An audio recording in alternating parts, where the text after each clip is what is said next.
ये खबर आपको अंदर तक हिला देगी, क्योंकि एक धर्म को, खास धर्म को कैसे टारगेट किया जा रहा है, आपके रोंगटे खड़े हो जाएंगे। उत्तर प्रदेश देश का सबसे बड़ा राज्य, जहां लोकतंत्र की नींव सबसे गहरी मानी जाती है, लेकिन इसी लोकतंत्र की जड़ें आज सवालों के घेरे में है दोस्तों। मुसलमानों पर लगातार अत्याचार और जुल्म हद से ज्यादा बढ़ चुका है। बुलंदशहर जिले के एक मोहल्ले से चौंका देने वाली जानकारी निकलकर सामने आई है, जहां कुछ मुस्लिम परिवारों के पतों पर 56 हिंदू वोटर रजिस्टर्ड पाए गए हैं। ये मामला सामने आया है SIR यानी कि स्पेशल इंटेंसिव रिवीजन के बाद जारी की गई वोटर लिस्ट से। अब सवाल ये है कि गलती हुई है या नहीं। सवाल ये भी है कि गलती किसकी है, जिम्मेदारी किसकी है और असर किस पर पड़ रहा है। हमारे साथ है इस मामले में एक पीड़ित सगीर। आप खुद उनकी बयान जो है यहाँ पर सुन सकते हैं कि सगीर अपना दर्द, अपनी तकलीफ कैसे बयां कर रहे हैं। और ये एक ही गली में 8-7 घरों में 56 बोर्ड बढ़ाई गई हैं। ये कल कुछ पत्रकार बंधु आए थे, उन्होंने मेरी बाइट ली थी, तो मैंने उन लोगों को ये बताया था। अच्छा, ये आपका ही मकान है? ये मेरा ही मकान है। अच्छा, आपकी भी वोटें गड़बड़ हुई हैं? हाँ, हमारे घर में 125 मकान नंबर है, मेरे घर में वोट हैं 6-7 वोट मेरे घर में पड़ी हुई है। तो क्या अपील करना चाहते हैं? तो यही अपील करना चाहते हैं कि हमारे यहाँ की घरों की वोटों को उनके घरों में कर दिया और ईमानदारी से SIR काम चले, ईमानदारी से ये काम चलता रहे। दोस्तों, सगीर बताते हैं कि उनके घर के पते पर ऐसे लोगों के नाम वोटर लिस्ट में दर्ज हैं जिन्हें वो जानते तक नहीं है, जिन्हें वो पहचानते तक नहीं है, जिनके बारे में उनको कुछ पता भी नहीं है, ना कोई रिश्ता, ना कोई पहचान, ना कोई दस्तावेज साझा किया गया है। तो फिर सवाल उठता है कि ये नाम आए कहां से। वोटर लिस्ट किसी भी लोकतंत्र की सबसे पवित्र दस्तावेजों में से एक दस्तावेज होती है, क्योंकि यही से तय होता है कौन वोट डालेगा, कौन सरकार चुनेगा और किसकी आवाज सुनी जाएगी। अगर इसी लिस्ट में गड़बड़ी हो जाए, झोल हो जाए, इधर उधर हो जाए, तो इसका मतलब है लोकतंत्र की नींव में दरार पड़ चुकी है, लोकतंत्र की नींव कमजोर हो रही है। और जब यह दरार किसी एक समुदाय को बार बार प्रभावित करे, बार बार सवालों के घेरे में लाकर खड़ा कर दे, तो सवाल और गहरे हो जाते हैं। प्रशासन अक्सर कहता है यह तकनीकी त्रुटि है, लेकिन सवाल यहां पर यह भी है दोस्तों, क्या यह पहली बार हुआ है?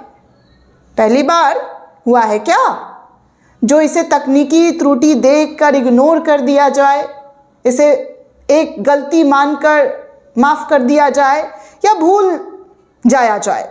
देश के अलग अलग हिस्सों में पिछले कुछ सालों में ऐसी कई खबरें सामने आई हैं, जहां पर कहीं पर नाम काटे गए हैं, कहीं पर पता बदल दिया गया है, कहीं नागरिकता पर सवाल उठाए जा रहे हैं। और अक्सर इस मामले में मुस्लिम नागरिकों के नाम ही सामने क्यों आते हैं साहब?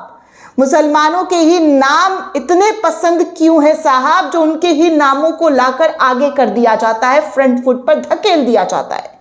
तो क्या यह सिर्फ संयोग है या फिर एक ऐसा पैटर्न जिस पर बात करना जरूरी है?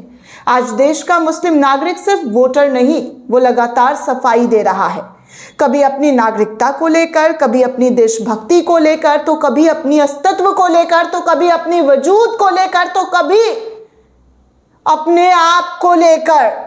NRC का डर, CA को लेकर आशंकाएं, बुलडोजर की कार्रवाई, बिना ठोस सबूतों की गिरफ्तारियां और अब वोटर लिस्ट में गड़बड़ियां। लोगों को मकान नहीं मिलता है सिर्फ धर्म देखकर, लोगों के साथ गलत व्यवहार किया जाता है धर्म देखकर, पहचान देखकर, नाम और लिबास देखकर उनको टारगेट किया जाता है, लिंच किया जाता है, उनको मारा जाता है। ये सब मिलकर एक डर का माहौल बनाते हैं। जब किसी नागरिक को लगे कि उसकी पहचान ही असुरक्षित है, तो लोकतंत्र खोखला होने लगता है। भारत का संविधान धर्म, जाति, भाषा के आधार पर किसी भी भेदभाव को साफ तौर पर खारिज करता है। अनुच्छेद 14 समानता का अधिकार है। ये ध्यान देने वाली बात है दोस्तों। आप सभी को गांठ बांध लेना चाहिए इन तमाम चीजों को लेकर कि अनुच्छेद 14 जो है समानता का अधिकार हमें देता है। अनुच्छेद 15 धर्म के आधार पर भेदभाव पर रोक है, अनुच्छेद 326 सार्वभौमिक वयस्क मताधिकार है। तो फिर सवाल उठता है कि अगर वोटर लिस्ट में किसी एक समुदाय को बार बार नुकसान हो रहा है तो संविधान की रक्षा कौन करेगा? चुनाव आयोग देश की सबसे बड़ी भरोसेमंद संस्थाओं में से एक संस्था मानी जाती है।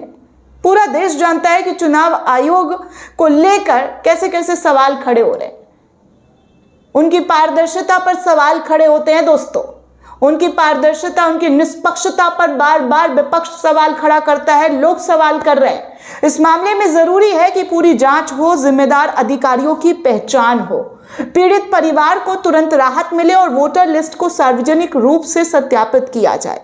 अगर ऐसा ही देखने सुनने को मिलता रहेगा तो फिर कौन किस पर भरोसा करेगा? ये जो हुआ है दोस्तों, ये बहुत खतरनाक है, क्योंकि आप किसी के घर, किसी के पता पर ऐवे ही कुछ रजिस्टर नहीं कर सकते हैं। इस तरीके की चीज़ें आप नहीं कर सकते हैं जो उत्तर प्रदेश के बुलंदशहर के एक गांव से निकलकर सामने आया है, एक मोहल्ले से निकलकर सामने आया है, जहां पर पीड़ित चीख चीख कर बता रहा है कि उनके साथ क्या हुआ है, कैसे 56 हिंदू वोटर रजिस्टर जो है उनके पते पर कर दिया गया है। ये कोई मामूली चीज़ नहीं है कि आप इसे नॉर्मलाइज करके आगे बढ़ जाएंगे और इसे सोचेंगे कि भैया गलती हो गई। अरे भाई, और भी लोग हैं, उनके नाम पर क्यों नहीं गलती हो जाती है? उनके पते पर क्यों नहीं रजिस्टर हो जाता है? अब अगर सपोज कीजिए कि किसी मुस्लिम उर्दू नाम वाले का, किसी ऐसे शख्स के, मतलब मैं ये नहीं कह रही हूँ कि सभी, मैं कुछ तथाकथित लोगों की बात कर रही हूँ यहाँ पर, ध्यान दीजिएगा दोस्तों, मैं सिर्फ तथाकथित, क्योंकि इस समाज में बहुत अच्छे लोग हैं और सभी मिलजुल कर रहते हैं, चाहे वो हिंदू हो, मुसलमान हो, सिख हो, ईसाई हो, सब एक दूसरे से उनको सपोर्ट, उनको समर्थन करते हैं। लेकिन मैं कुछ तथाकथित लोगों की बात कर रही हूँ कि अगर उनके पते पर, उन नफरती चिंटू के पते पर किसी मुस्लिम नाम के 56 लोगों का नाम हो जाता तो अभी सोचिए कि कितनी बड़ी खबर बन जाती, कितना बड़ा ब्रेकिंग न्यूज़ होता आपके सामने और बताया जाता कि देखिए वोटर जिहाद हो रहा है, फलाना जिहाद हो रहा है। हम सब चुप है दोस्तों, खामोश है, क्योंकि हो जो रहा है वो बहुत गलत है और इस गलती का खामियाजा आप और हम आने वाले समय में भुगतेंगे और लोग भुगत रहे हैं। आप सोचिए ना दोस्तों कि जो हिंदुस्तानी है, हिंदुस्तान मुसलमान है, उसको सिर्फ इस वजह से डिपोर्ट कर दिया गया था बांग्लादेश, क्योंकि वो बंगाली बोल रहे थे, उसे बांग्लादेशी घोषित कर दिया गया। फिर कोर्ट में मामला गया और कोर्ट में मामला जाने के बाद कोर्ट के जरिए आदेश दिया गया कि आनन फानन में, सरकार को आदेश दिया गया कि आनन फानन में जिसे डिपोर्ट किया गया, जिस महिला और उसके प्रेग्नेंट महिला को जो डिपोर्ट किया गया, उसके छोटे से बच्चे के साथ उसे फौरन वापस लाया जाए। ये सब कुछ हो रहा है। ये नॉर्मल चीज़ें नहीं है कि हम इसी देश के होकर हमसे ही सवाल पूछा जाता है कि तुम भाई कौन से जगह से हो। बात बात पर भारतीय जनता पार्टी के कई बड़े नेता ये कह चुके कि पाकिस्तान चले जाओ। अरे भाई, पाकिस्तान से तुम्हें इतना ही प्यार, इतना ही लगाव है तो तुम खुद क्यों नहीं चले जाते हो? भारतीय मुसलमान ने अपनी चॉइस से भारत को चुना है। उनके पास विकल्प था पाकिस्तान जाने का, उन्होंने पाकिस्तान को लात मारा है और आज 70, 75 साल, 78 साल आज़ादी के हो गए हैं। तुम उनसे पूछते हो कि भाई तुम पाकिस्तान चले जाओ, पाकिस्तान प्रेम तुम्हारा होगा। जो लोग पाकिस्तान भेजने की बात करते हैं ना, वो खुद पहली फुर्सत से पाकिस्तान निकल जाए। इस देश में जो मुसलमानों के साथ हो रहा है वो गलत हो रहा है और जो धर्म के आधार पर उनके साथ किया जा रहा है वो भी गलत हो रहा है। और जो सत्ता पर बैठे हुए उन लोगों को ये समझना होगा, उन लोगों को ये दिमाग में घुसाना होगा कि आप बस कर दें ये सब चीज़ें। आप लोगों की वजह से आज समाज का ये हाल हो गया है कि लोग एक दूसरे से नफरत कर रहे हैं, एक दूसरे से नफरत कर रहे हैं, घुल मिल नहीं पा रहे हैं, एक दूसरे के खिलाफ खड़े हो जा रहे हैं। इन तथाकथित चिंटुओं को, इन तथाकथित गैंग के लोगों को प्रधानमंत्री जी आपको चुप कराना चाहिए, आपको आगे आना चाहिए। क्या आप आएंगे? ये जो घटना हुई है उत्तर प्रदेश में, इसके लिए आप आएंगे या योगी आदित्यनाथ आगे आएंगे? क्योंकि जो हो रहा है वो गलत हो रहा है। इतना भी जुल्म मत कीजिए कि लोग जो है डर से, दर्द से कहर जाए। और पता है ना, किसी का डर, किसी का दर्द अगर इंसान के अल्फाज से, उनकी तकलीफ से निकलता है तो सीधे ऊपर तक पहुंचता है। ऊपर वाला सब देखता है।